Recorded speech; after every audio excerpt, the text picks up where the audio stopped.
এক মাসও বাকি নেই ভোটের। রাজ্য জুড়ে প্রচারে ঝড়। ভোটারদের মন জয় করতে এক এক জায়গায় অভিনব উপায় নিচ্ছেন প্রার্থীরা। বীজপুরের বিজেপি প্রার্থী সুদীপ্ত দাস মনে করেন এবার রাজ্যে তাদের দলই সরকার গঠন করবে। ব্যাপক সারা মানুষের, বাংলার মানুষ পরিবর্তন চাইছে। বাংলার মানুষ শিক্ষা, স্বাস্থ্য, কর্মসংস্থান চাইছে। এমন দুর্নীতিবাজ সরকার চাইছে না। শিক্ষিত সমাজ, বাংলার মানুষ, সাধারণ মানুষ, মা বোনেরা, দাদা ভাইরা প্রত্যেকে চাইছে যাতে আগামী প্রজন্ম সুস্থভাবে বাঁচে, আগামী প্রজন্ম শিক্ষা নিয়ে বাঁচে। প্রতি হাতে কাজ চাই, প্রতি পেটে ভাত চাই।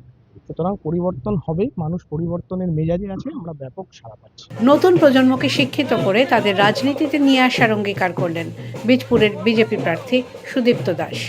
প্রচারে বেরিয়ে প্রতীক স্বরূপ ছোটদের হাতে কলম তুলে দিলেন। একদম আমি বার্তা দিতে চাইছি দল ও মত নির্বিশেষে যে শিক্ষিত সমাজ রাজনীতিতে আসুক।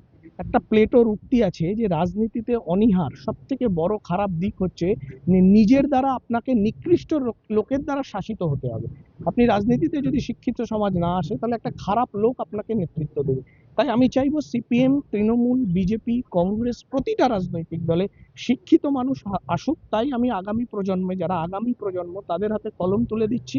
প্রতীকী এটা যে কলম দিচ্ছি যে তারা পড়াশোনা করুক, এগিয়ে আসুক, রাজনীতিতে পার্টিসিপেট করুক এবং রাষ্ট্র চালাক শিক্ষিত মানুষ, যাতে এই পচে গলে যাওয়া সরকার, যে তৃণমূল সরকার একটা শিক্ষাকে শেষ করে দিয়েছে, শিক্ষামন্ত্রীর ঘাটের তলা থেকে টাকা পাওয়া যায়, সেই ব্যবস্থার পরিবর্তন করে আমি শিক্ষিতদের আহ্বান করছি যে আসুন সকলে মিলে বদলাই, পাল্টাই, কিছু করে দেখাই।